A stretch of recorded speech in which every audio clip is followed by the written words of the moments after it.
Chapter 6, Part 1, Friendship.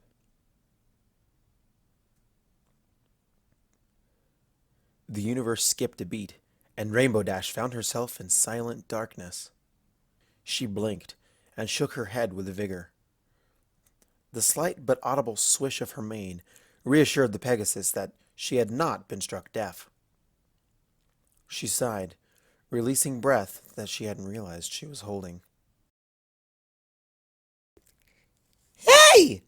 A shrill voice rang out, shattering the heavy atmosphere. Where'd the party go? And who put out the lights? Dash smiled at Pinkie Pie's outburst. Light sprang into being, radiating from Luna's glowing horn. The Pegasus squinted as her eyes adjusted, as she tried to take in her surroundings, unnerved by the sudden change in scenery. Her friends stood just where they had in the barn, but everything else, from the other ponies to the structure itself, was gone. In its place stood black trees as far as Rainbow Dash could see. The rainbow-maned mare strained her eyes, fighting to keep the gnarled trunks from blending together in a single dark mass.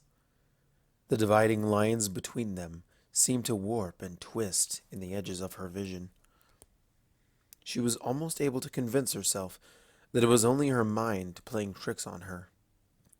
No starlight was able to pierce the canopy, and it was impossible to tell where the leaves ended and the branches began. Even the bare dirt beneath her hooves was a featureless black. "Sorry for the sudden trip," Luna said, "but the matter is, after all, urgent." The princess turned to address the rainbow-maned Pegasus. "Were you able to learn where your friend was taken?" Sorta? Rainbow Dash replied, rubbing the back of her head with a hoof. It's kinda near where a river meets a lake, or maybe a sea. The one who told me can be sorta hard to understand. The alicorn's mouth twisted. "There? I suspected as much." Her eyes closed, and for a moment the light in her horn flickered out. When it returned, she spoke again. "Follow me. The cave is this way." With that, she turned and began to weave her way between the unnatural trunks. One by one, the others followed, Applejack springing forward to walk beside the princess, while Pinkie Pie bounced along behind them. Rarity glowered at their dismal surroundings, but the twitching of her tail and lack of her characteristic whining betrayed the extent of her disquiet. The weather pony turned to check on the last member of their group. Fluttershy had collapsed into a cowering, motionless ball of frayed pony. Of course. Dash rolls her eyes. You know, she's the only source of light out here. If you don't come with us, you'll be all alone in the dark. The yellow Pegasus sprang into motion with a squeak, catching up with the princess more quickly than Rainbow Dash would have thought possible. The weather pony chuckled to herself and flapped her wings, effortlessly circling around to float ahead of her friends. "Been here before, but not since long before my exile," Luna explained to Applejack, who stared at the princess in rapt attention. "Still, my sister and I have always known that one of our old creations is what makes this forest so wild. We just thought he was more or less harmless, aside from the monsters." The farmer snorted. I'd have thought monsters would be at least a bit into what goes into judging harmlessness. Rainbow Dash waved a dismissive hoof. Nothing I can't handle. Luna ignored the Pegasus. "They don't often leave the forest. Besides, there are some good things that came from the forest thousands of years ago. New crop, and new animals that got along well outside. Most don't even know of their questionable origin," she said, before adding with a wry smile. "Admittedly, I can't say for certain whether anything new has come from here in the last 1,000 years." With that, Applejack and the princess launched into a discussion of specific plants and seasons and crop rotations. Their words rapidly became indistinguishable from a toneless drone to Dash's ears, and her mind began to wander. Her body soon followed. The weather pony flew out into the forest, circling in search of anything different from the unchanging backdrop of black trees. She kept Luna's light in the corner of her eye, never getting too far before returning. Just before she lost all illumination, the mare heard something. A faint but constant noise, achingly familiar. Then she placed it. Hey, every pony! I hear water over here! Rainbow Dash shouted, waving a hoof to catch their attention. As the other ponies rushed toward her, Dash pressed ahead, and with just a few flaps of her wings, she cleared the tree line. The Pegasus landed, her hooves pressing into the coarse sand on the riverbank. After the darkness of the forest, the moonlight seemed almost blinding. Rushing water flashed as rapids reflected the illumination. She turned and walked along the shore, following the current downstream, and as soon as she looked up, she saw it. Rainbow Dash knew immediately that the spire before her was their goal. It was too perfect not to be. The rocky crag dominated the shore, blocking her view of the lake that marked the end of the river's flow. It was too small to be a mountain, too steep to be a hill, and too violent to be natural. Even to the Pegasus's untrained eye, some of the surfaces were clearly carved. Any overall structure, however, had been deliberately disfigured. Large chunks were missing, seemingly broken off. Other sections had melted, freezing forever into wavy lines that were unmistakably those of flowing liquid. The only broken-off piece that she could see in the moonlight was a spike the length of a dozen ponies that stuck out of the sand of the beach. It was carved with a spiral. Dash moved forward to examine the broken megalith. In the near face, at ground level, a jagged gap opened into darkness. The mare's brow creased as she chewed her lip. The space looked downright claustrophobic. No room for good flying. No good for fighting. She contemplated that fact, and she did so intently enough that when she heard a voice, she nearly jumped out of her skin. Do we have to... Oh, sorry, Dash. Do we have to... Fluttershy gulped. Go inside? I don't like it any more than you do, Fluttershy, dear. There's probably all sorts of nasty cobwebs and slime and creatures in there. Rarity shuddered. Still, we owe it to our friend. It's just like you said it was, Luna, Applejack remarked. The alicorn nodded. I fear it may have changed greatly inside. It's been over 5,000 years since I entered. The surroundings are certainly different. Rainbow Dash flew to the entrance and peered in, straining to see past where the slightly sloping tunnel disappeared into the darkness. Well, she whispered to herself. No turning back now. The passage twisted and turned, often looping back around to pass under itself, but never branched. As the ponies descended, the walls and floor of the cave grew steadily smoother, appearing less and less natural. Eventually, the path became a perfect rectangular hall before leveling off, and soon the ponies made the final turn, revealing their goal. Luna's eyebrows rose. Her companions gasped in awe. The cave opened into an enormous room. Harsh white light illuminated the space, though no source was visible. Row after row of bookshelves, each tall enough to dwarf any building in Ponyville, receded into the distance. Racks of scrolls lined the walls. Every surface, every corner, every shelf was filled. Books had been turned sideways and shoved above the neatly placed volumes to take advantage of extra shelf space. Papers had been stuffed into cracks and gaps and any place where there was even a hint of space. Dry parchment cracked as Luna stepped forward. The floor was covered with loose pages. On a nearby shelf, she could see that some pony had written on the spines of the books, the script continuing from one to another as though they formed a single page. High above, where only the alicorn's vision could discern it, the ceiling was covered with dense writing, carved into the very stone.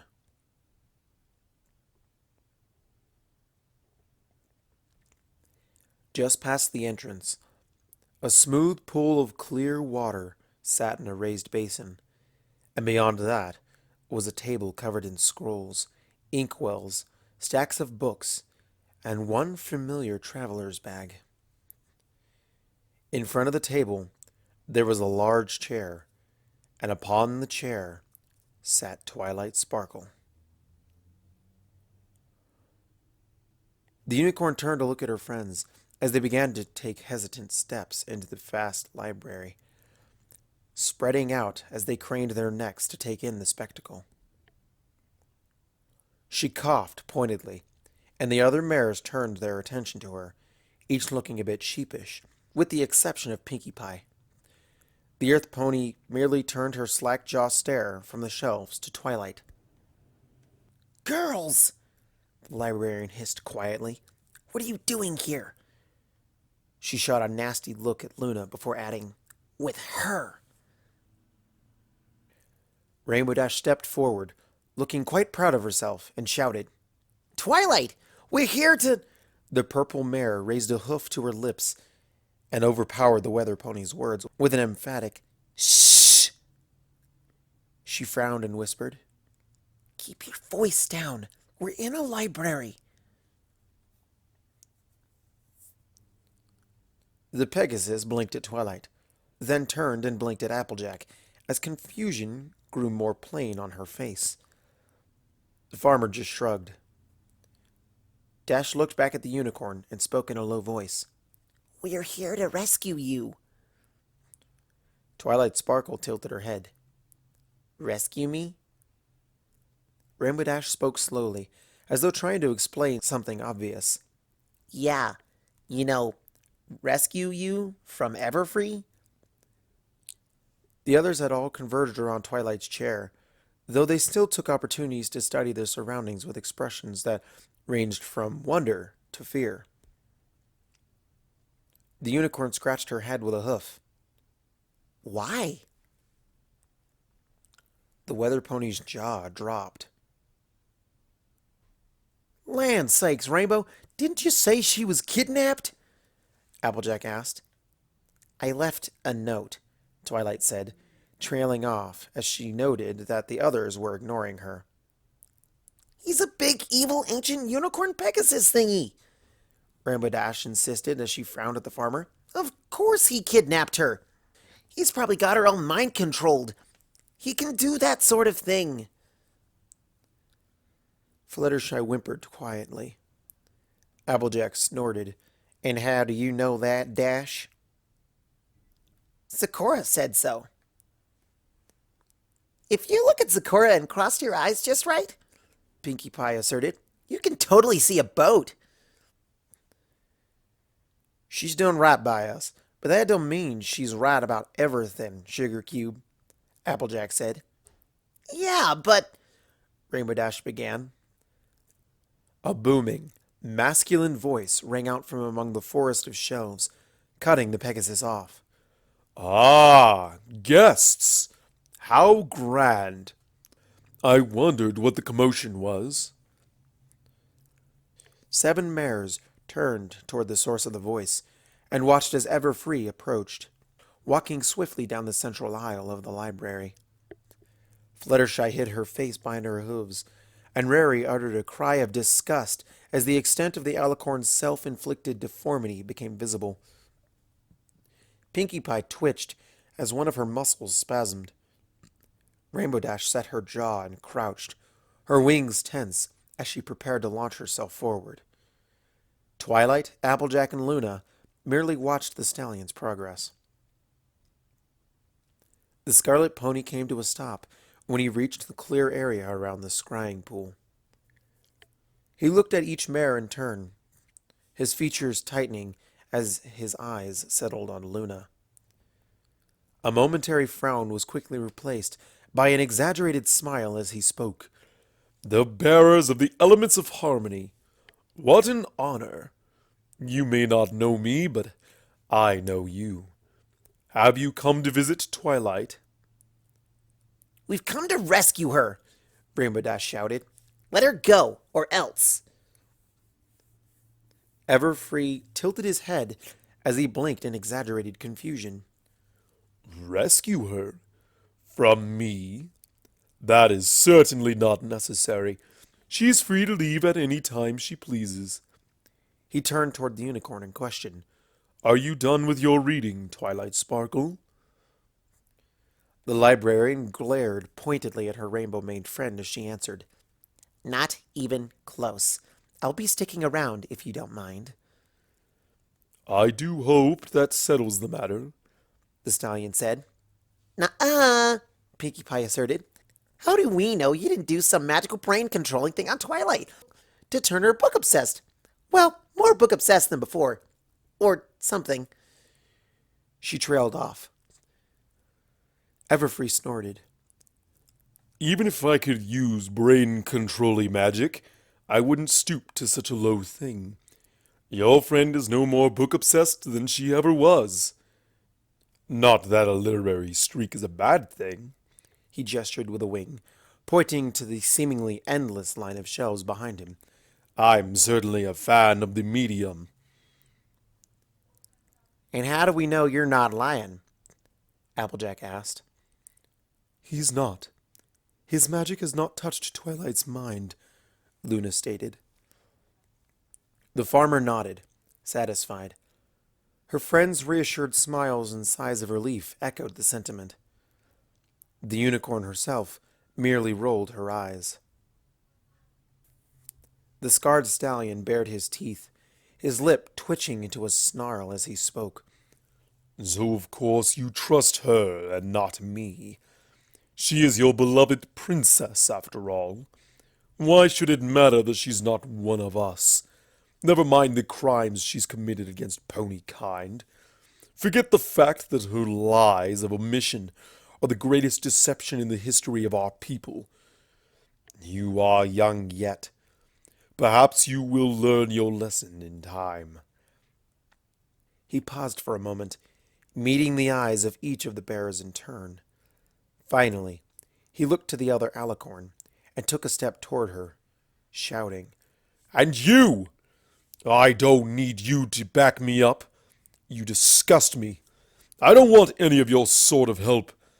I had hoped to save our discussion for a more private moment, but I simply cannot wait any longer. I may be letting my emotions get the best of me, but we will have words, and we will have them now. I know that there is nothing I can do to compel you. I know that compared to yours, my magic is nothing. Luna closed her eyes and perked her ears as she let the tirade wash over her. I loathe the fact that I am powerless before you, Everfree continued. And the only course available to me is to appeal to any good within your nature. I'm not sure there is any. Still, if you have any feeling of remorse for your deeds, any sense of obligation to your creations, then spare me this infinitesimal fraction of your eternity. I would have you answer for your crimes. Even a monster as cruel and destructive as you should maintain at least that much dignity. A chorus of objections sounded from the 5 native residents of Ponyville. Rarity's shout of, "You can't speak to a princess that way!" rang out above the rest. Everfree stomped a hoof, its impact echoing in the cavernous library. His eyes widened with rage as he ranted. Be silent! You have no right to lecture me. You have not earned it. You have not seen what I have seen. You have not done what I have done. You have not lost what I have lost. All your experience is not the tiniest sliver compared to mine. I have forgotten 100 times as many years as any of you could hope to live. All that you think is truth, I know to be lies. All you think is knowledge, I know to be falsehood. All that you think is wisdom, I know to be folly. You are children, and you will be silent when adults are speaking. If you can't behave, then I will be forced to ask you to leave. His tone was threatening in a way that the words were not, and his eyes gleamed feverishly. The mortal ponies fell quiet, but as they watched the master of the forest, the accusations in their eyes spoke volumes. Luna's voice, utterly calm, broke the tense silence. Was it really necessary to be so harsh? The truth is often harsh, Princess. Everfree replied, scowling as he spat the title like an insult.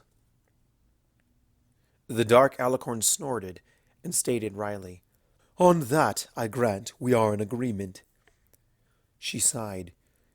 "Even so, 5,000 years ago you knew what delicacy was, and kindness. I never expected to hear such words from you." Oh, you think you know me? How, with my cutie mark gone and my face scarred beyond recognition? The stallion grimaced, twisting his visage further. Bluffing, Luna? How distasteful. "I don't need to bluff. Aside from my sister and I, you are the only alicorn capable of creating this forest," Luna said. She smiled. "It helps that you're still living in the same library. Do you think that my sister and I are foals?" Everfree shrugged, his expression softening into a sheepish smile. Nothing wagered, nothing gained. I did not know that I lived here before my self-imposed exile. His eyes narrowed. If your words are true, that is. "They are. In any case, I certainly don't need to recognize you to know who you are. Or should I say, were?" The alicorn shook her head and sighed. "You are not the stallion you used to be. I remember the pony you once were. He would not approve of what you have become." Then you have me at a disadvantage, as you well know. The stallion replied. I cannot remember the pony I once was. I only know that I am the pony he made me. He decided what to remember and what to forget. He wrote down only what he knew was worth keeping. He studied those things that were worth remembering. He left behind the parts of himself that were weak, or pitiful, or inferior. This is who he chose to be, who I choose to be. This is what I have made myself. Everfree spread his wings wide, throwing forward his chest and raising his chin. He grinned with pride, the expression twisted by the scars on his face. And it is Glorious! A hint of sorrow entered Luna's voice. Are you so proud of your wounds? Why do you treasure your past self's pain? Pain is weakness leaving the body. The other alicorn spat. He lowered his wings, wincing as he tucked them tight to his sides.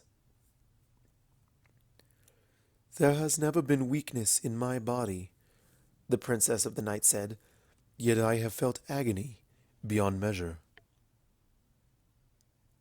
The stallion snorted. I'm not sure you understand the term. Besides, the rules have always been different for your kind. Weighted in your favor, do not expect me to pity you, because your form is eternally perfect. Luna looked to the ground as she murmured. Our rules are not as different, I think, as you expect. Then, why have you never been called to account for crimes that would see a mortal banished, or worse? Everfree asked. I was banished, the princess insisted. Or have you not been paying attention for the last 1,000 years? Time does fly, Everfree said. He chuckled, a harsh, cruel sound that seemed to echo off the shelves. but enough flippancy. You know what I mean. Or perhaps you don't. Perhaps it all just blends together for you. He sneered at the princess. What is the life among millions you have ended before their time, after all? I never forget the crimes I've committed, Luna said.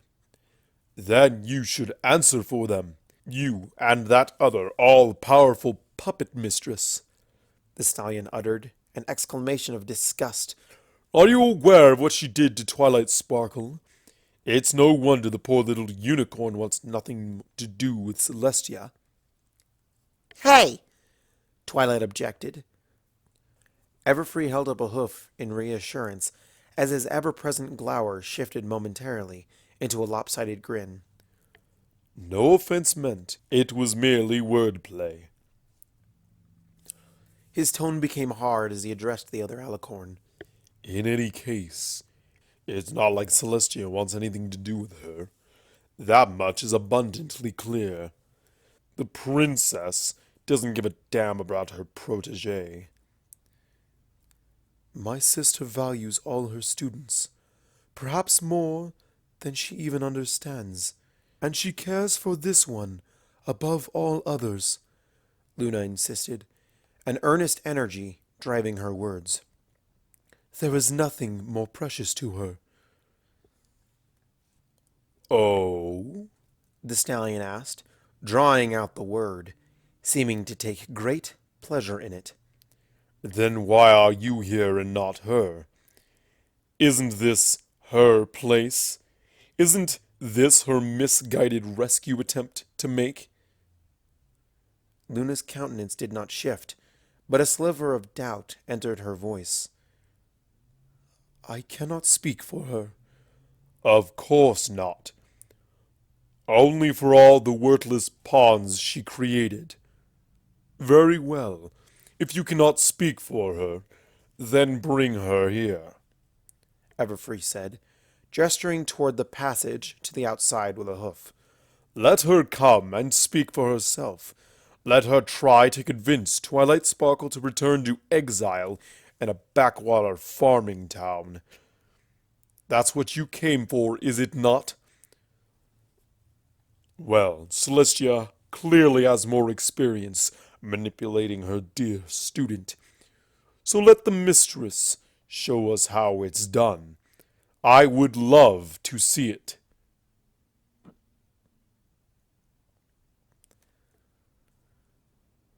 Luna stood still for a moment.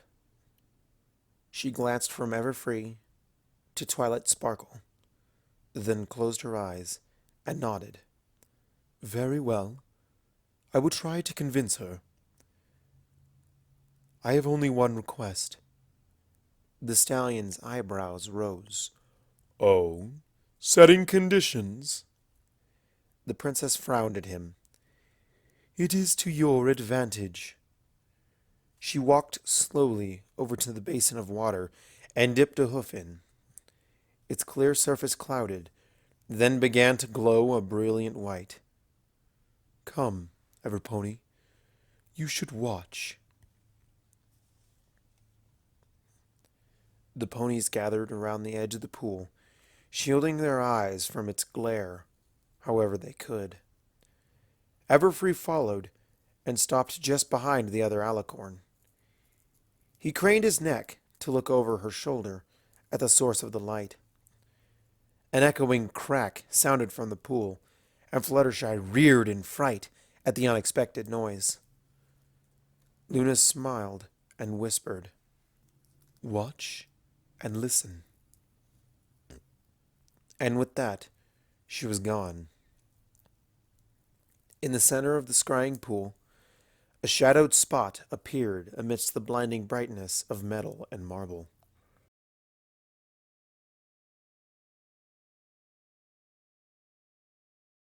Light dazzled Luna, featureless white brilliance momentarily overloading her ability to perceive. With a blink, she adjusted. Features of the throne room began to appear in the washed-out void. The gaps between columns became visible almost immediately, but the faint glow of stars could not overcome the glare. The rectangles of black emptiness took away all sense of scale, giving the impression that the hall floated along an empty space. Ice covered the floor and crawled up carvings in the marble. Fingers of frost spread, web-like, between silver stars in the ceiling. Groups of icicles hung like shining stalactites, their facets reflecting an overwhelming brilliance. In the center of the room, the source of the radiance sat on her throne. Celestia's outline wavered, fading as the distinction between the princess and her light blurred. Her mane had lost its color. It waved in the still air, a featureless white sheet. Only one of the alicorn's features remained sharp. Her eyes. The princess of the night met the other mare's gaze. Black pupils in the shape of vertical slits stared back, surrounded by blue irises as pale as death. Luna shuddered. Her sister's eyes held all the warmth of winter's sun on freshly fallen snow. Celestia's voice rang out across the chamber, though she remained motionless, jaw clenched, lips still. Good evening, Luna. Sister? The dark alicorn murmured in disbelief before raising her voice. What's going on here? The reply came without emotion or urgency, utterly flat. Nothing of importance. Court is out of session today. I am simply waiting for tomorrow's session to begin. Luna raised a hoof, breaking off a coating of ice that had begun to spread upward from the floor. She frowned at it. How are you going to hold court here? All of the petitioners would end up blind and frozen. I don't know what you mean. The smaller sister stomped, and a spiderweb of cracks spread from the point of impact. Sister, I thought you were above this. Didn't you learn from my example? A momentary hint of anger touched Celestia's sourceless voice.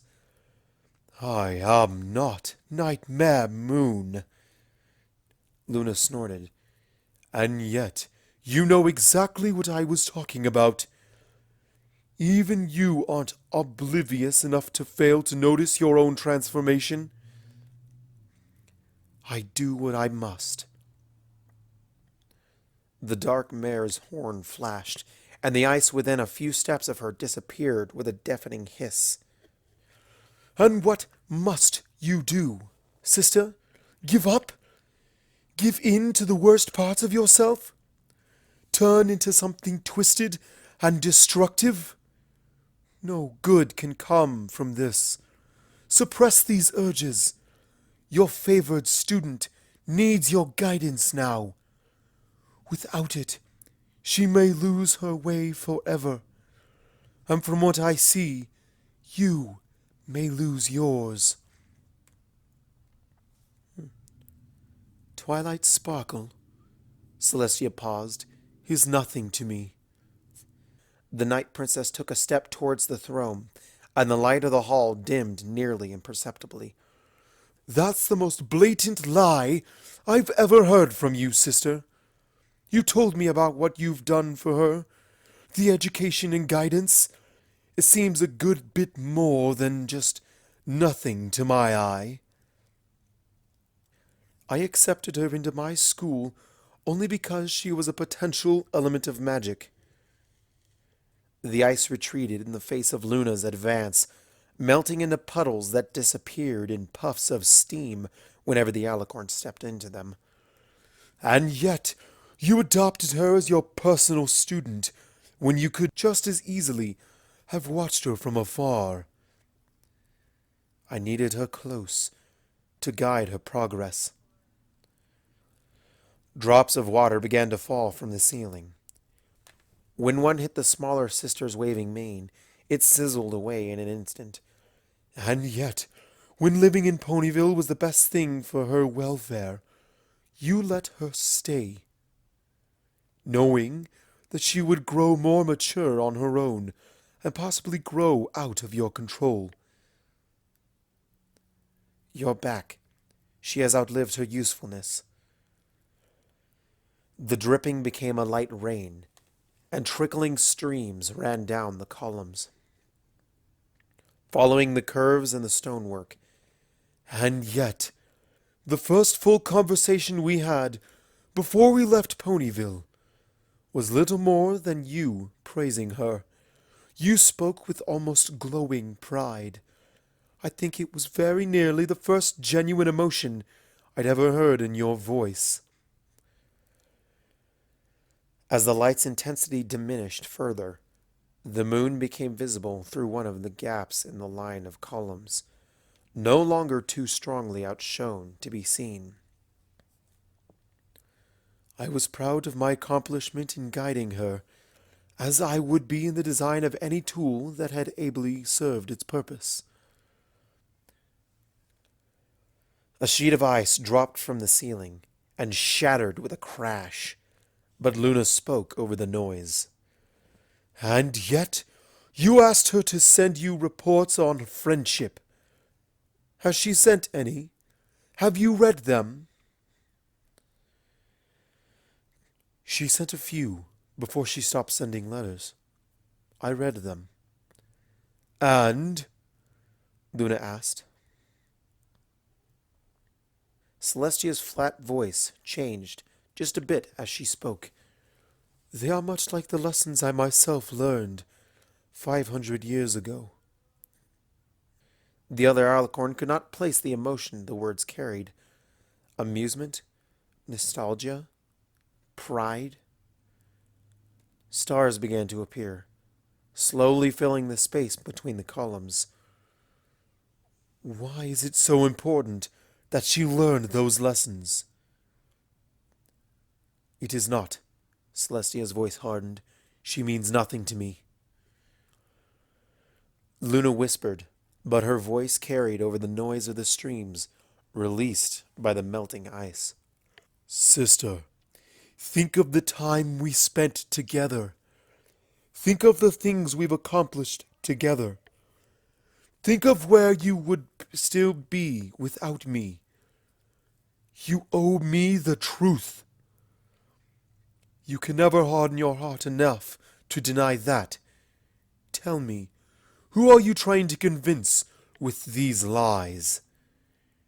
She continued to advance, step by slow step, toward her sister.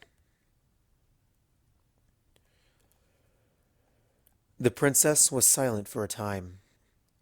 When she spoke, she was as stationary as ever, but her cold detachment was gone. Resignation took its place. Myself. The dark alicorn nodded grimly. What do you hope to accomplish? I don't want to care anymore. Luna sighed. I've been in your place, sister. I have wanted to throw off the weight of my actions. I tried. I failed. The deeds I've done will never leave me. We must both bear our pain, sister. You ought to know that. What brought you to this desperation? What weighs so heavily upon you? Share your burden with me, sister. I can help you bear it. She came to the base of the dais upon which the other alicorn's throne rested. The dark mare put a hoof on the first step. Celestia's disembodied voice shook. Regret, Luna. I manipulated the pony who believed in me the most. She trusted me, and I used her. Logically, it seemed like the right thing to do. I needed you back. It wouldn't hurt her. She would be better off. I know best, don't I? Isn't that right? It feels wrong. So wrong. The words began to spill forth faster and faster as the ancient alicorn nearly babbled. I have you back, and it should be good. I feel justified, like it was a price worth paying, but I don't. I just can't stop thinking about how I could have told her everything, and maybe she would have failed you, but I wouldn't have failed her. Twilight's innocence could not have lasted forever, but I didn't have to break it. But then I think about what you would be going through if I hadn't set her on that course, and I think about how I would have felt about this before I learned how to feel for my creations. The princess laughed, a short and bitter bark. The room shook. Why is it that you always cared for them? But it is only recently that I learned how. And why? Why didn't you warn me how much it hurts? How can it hurt this much to lose just one of them? The white alicorn's body still glowed in purest white, but her outline once again clearly defined. Hints of ghostly color began to creep back into the edges of her bone-white mane.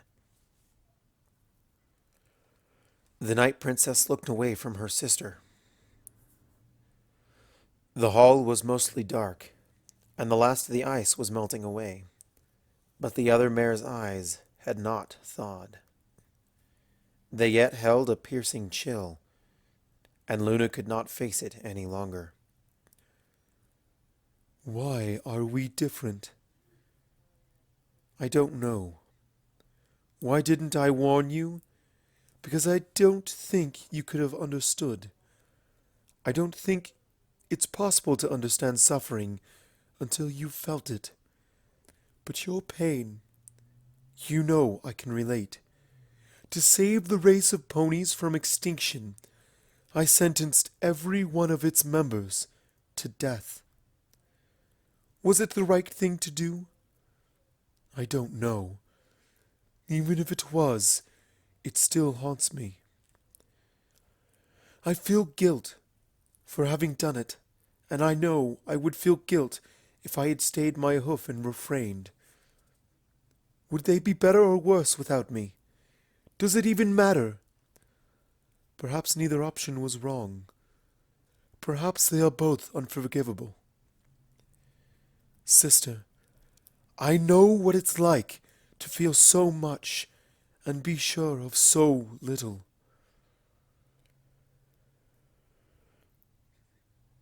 The other princess responded in a voice twisted with self-deprecation. Ah, A grand problem that both of us can share. Luna climbed another step up the dais. Not just us, sister. Every pony. I've watched them fail and make mistakes, but so many of them keep going, never giving up. They feel the pain, but they won't let it stop them. Even the 6 ponies who wield the elements live with pain. I think that it makes them stronger, but I still know so little. I have not truly felt the suffering. Perhaps I never will. I don't know whether or not to celebrate that fact. I do know that trying to ignore pain, in myself or in others, does not make it go away.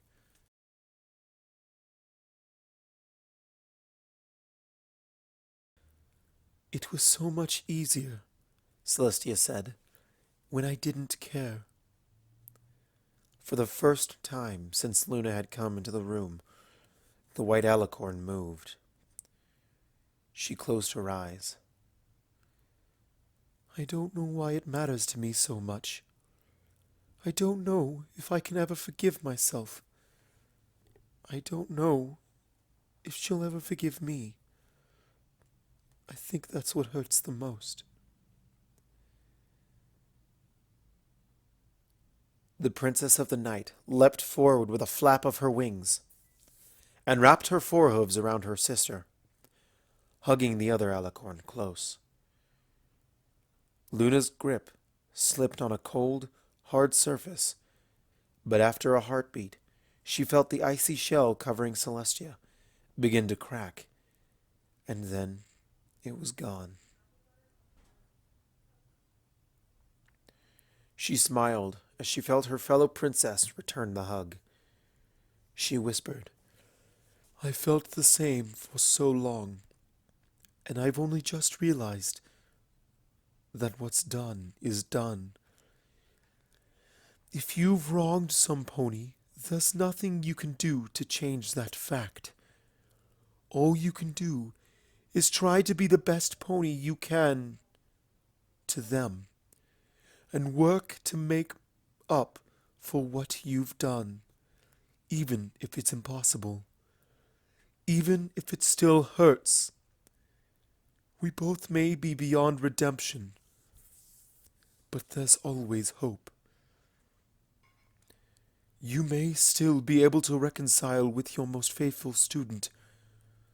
Ponies can be strange and wonderful. There are some that will forgive the unforgivable, just to see you smile. Celestia spoke, her mouth finally moving to form the sounds. Perhaps you're right, Luna. At the very least, I can try. I owe Twilight that much. There was a report earlier that her life was in danger.